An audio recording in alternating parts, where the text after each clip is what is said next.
नमस्कार दोस्तों, मैं अपना जी के ज्ञान गंगा चैनल में आपका स्वागत करती हूँ। चलिए आज हम आप लोगों को इतिहास पढ़ाते हैं। टॉपिक है प्राचीन भारत के ऐतिहासिक स्रोत। अगर कुछ ना समझ में आए, कोई भी प्रॉब्लम हो, कुछ ना समझ में आए तो कमेंट ज़रूर कीजिएगा। आज हम स्टार्ट करते हैं। चलिए,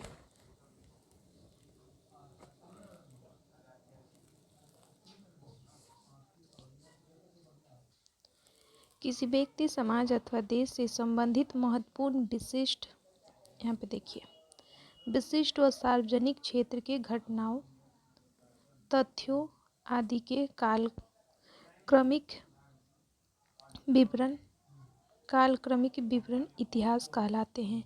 अगर हम पूछे कि इतिहास किसे कहते हैं तो हम शॉर्टकट में बता सकते हैं कि किसी व्यक्ति, समाज अथवा देश से संबंधित महत्वपूर्ण विशिष्ट व सार्वजनिक क्षेत्र के घटनाओं, तथ्य आदि के क्रमिक काल, जैसे काल होता है ना, काल समय के बीते हुए क्रम जो हम बीत जाते हैं, जो घटनाएं घटित होती है, उसी को हम इतिहास कहते हैं।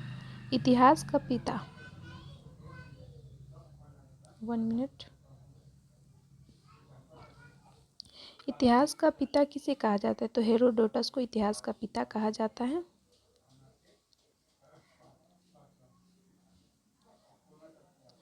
प्राचीन भारत के इतिहास से संबंधित प्रथम वास्तविक पुस्तक कौन सा है? तो राजतरंगिणी है। यहाँ पे देखिए, राजतरंगिणी पुस्तक है।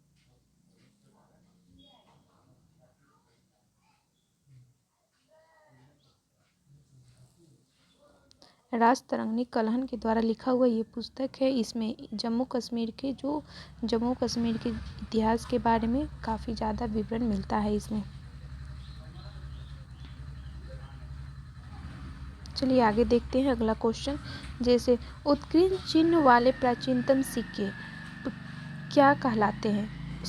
जैसे हम शॉर्टकट में पूछ सकते हैं कि प्राचीनतम सिक्के का क्या नाम है। प्राचीन सिक्के को क्या कहा जाता है? तो उसका नाम है आहत सिक्का। ठीक है, ये है। सिक्कों के अध्ययन को मुद्रा शास्त्र कहा जाता है।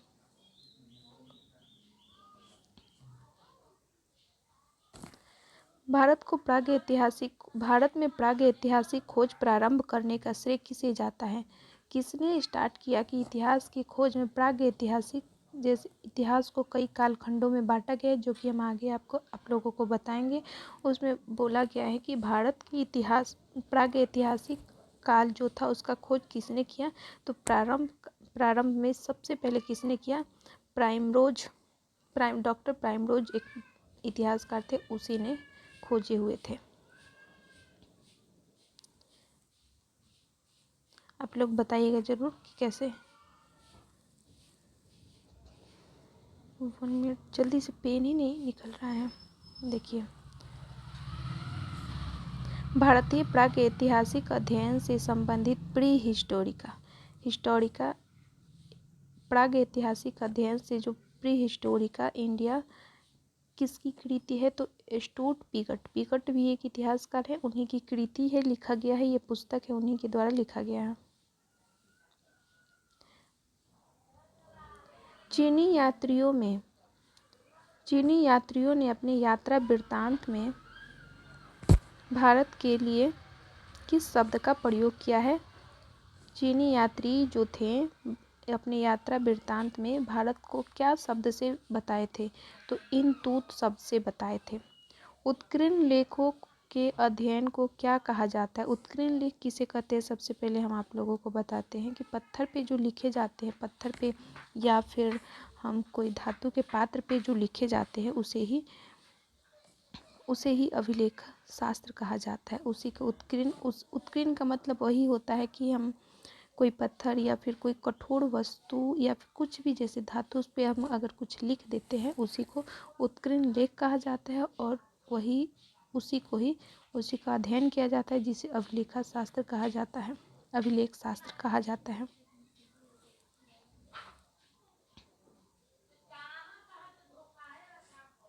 लिपियों के विकास के अध्ययन को पूरा लिपि विद्या कहा जाता है। लिपियों के बारे में जो विकास किया गया, उसके बारे में अध्ययन किया गया, उसको क्या कहा गया, तो उसको पूरा लिपि विद्या कहा गया। सर्वप्रथम भारतवर्ष नाम का उल्लेख किस अभिलेख से प्राप्त होता है? सबसे पहले भारतवर्ष नाम जो था किस अभिलेख में प्राप्त किया गया है? क्वेश्चन इस तरह से आएगा एग्जाम में। तो सबसे पहले हाथी गुफा एक अभिलेख है, उसमें ये भारत को भारतवर्ष सबसे पहले उत्कीर्ण किया गया था।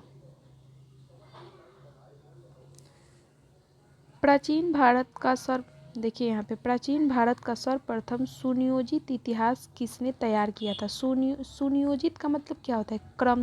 क्रम से, जैसे हम लोग गिनती करते हैं 1 2 3 4 क्रम से करते हैं, उसी तरह क्रम से किसने एक पुस्तक में तैयार किया? तो ये भी इतिहासकार हैं, B.A. स्मिथ ने तैयार किया था।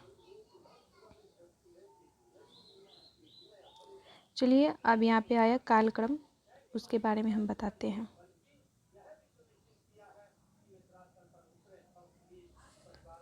इतिहास को कितने भागों में बांटा गया है? इतिहास को 3 भागों में बांटा गया है। जैसे प्राचीन इतिहास, फिर एक मध्य आएगा, एक आधुनिक भारत आता है। ठीक है, प्राचीन, मध्य और आधुनिक आता है। प्राचीन भाग में हम लोग ये पढ़ेंगे, ये सब जो पढ़ेंगे ये हम प्राचीन भारत में पढ़ेंगे। प्राचीन भारत पढ़ने के बाद हम ये दोनों पढ़ेंगे, मध्य और आधुनिक। ठीक है, इसको अभी हम हटाते हैं, यहाँ पे बता रहे हैं।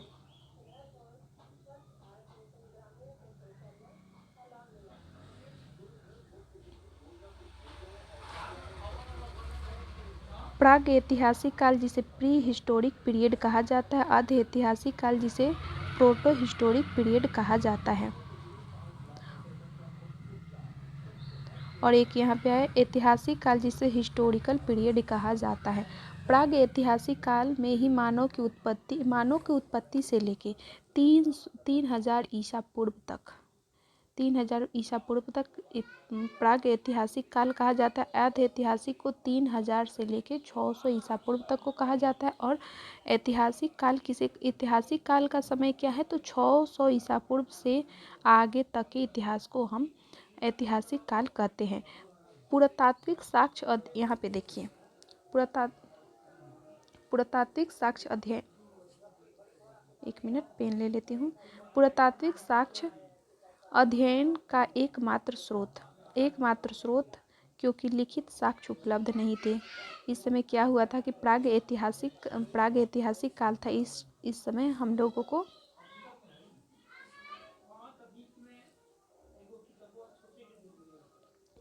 प्राग ऐतिहासिक काल, उस समय कोई भी लिखित साक्ष्य हम लोगों को उपलब्ध नहीं हुआ था। अर्ध ऐतिहासिक काल में हम लोगों को लिखित साक्ष्य उपलब्ध तो हुए थे लेकिन पढ़े नहीं गए थे।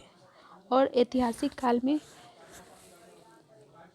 लिखित साक्ष्य उपलब्ध हुए और पढ़े भी गए। उस पुरातात्विक एवं ऐतिहासिक दोनों प्रकार के साक्ष्य उपलब्ध हुए थे ऐतिहासिक काल में और पढ़े भी गए थे। ठीक है,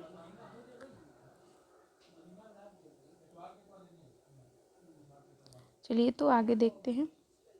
बताइएगा हमें इतिहास कैसा लगा, कमेंट ज़रूर कीजिएगा। जैसा आप लोगों को लगे वैसा कमेंट कीजिएगा।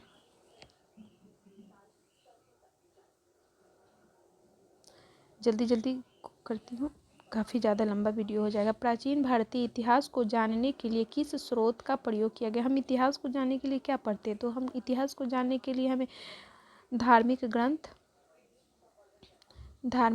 ऐतिहासिक ग्रंथ, पुरातात्विक साक्ष्य तथा विदेशी विवरण के बारे में हम विदेशी विवरण से ही हम इतिहास को जानते हैं। और क्या चीज़? ब्राह्मणी लिपि को सर्वप्रथम किस विद्वान ने पढ़ा था? तो जेम्स प्रिंसेप थे जो 1837 ईस्वी में सबसे पहले ब्राह्मणी लिपि के बारे में बताया था और ब्राह्मणी लिपि को पढ़ा था। भारत के प्राचीनतम ग्रंथ वेद का संकलनकर्ता किसे माना गया है? संकलनकर्ता तो महर्षि कृष्ण द्वैपायन वेद व्यास को माना गया है। यहाँ पे एक क्वेश्चन देख लीजिए, भारतीय पुरातत्व सर्वेक्षण संस्कृति मंत्रालय के अंतर्गत एक संलग्न संगठन है। भारतीय पुरातत्व सर्वेक्षण जो है संस्कृति मंत्रालय के अंतर आता है। पौराणिक मान्यता के अनुसार भारत के प्राचीनतम राजा कौन थे? वैवस्वत मनु थे। ठीक है। वायु पुराण में किस वंश का उल्लेख मिलता है? तो वायु पुराण से हमें गुप्त वंश का उल्लेख मिलता है। कौटिल्य के अर्थशास्त्र से किस वंश की कौटिल्य के अर्थशास्त्र जो थे मौर्य वंश की जानकारी हमें मिलती है। कौटिल्य ही जो थे चंद्रगुप्त मौर्य के प्रधानमंत्री बने थे और इन्होंने ही कौटिल्य ने ही, जिसे चाणक्य कहा गया है, इन्होंने ही उनको राजा बनाया था। जैन धर्म का प्रारंभिक इतिहास किस ग्रंथ से प्राप्त होता है? तो जैन धर्म का एक इतिहास पुस्तक है काल्पसूत्र, जिसका नाम है, इससे भी क्वेश्चन आता है ये और ये भी दोनों इम्पोर्टेंट है, ये भी है। काल्पसूत्र से जैन धर्म के इतिहास के बारे में विवरण मिलता है। चलिए, तो ये पार्ट 1 है और दूसरा पार्ट कल आएगा। और बताइएगा ज़रूर कि ये वीडियो कैसा लगा। देखिए, ये रिवीजन के बेस पे बहुत अच्छा किताब है, NCERT सार संग्रह। जिसके पास नहीं हो वो कृपया ये खरीदे नहीं, मेरा वीडियो देखें और वीडियो देख के इसमें जान सकते हैं और पढ़ सकते हैं इस पुस्तक के बारे में। और बताइएगा ज़रूर कि वीडियो कैसा लगा। ठीक है।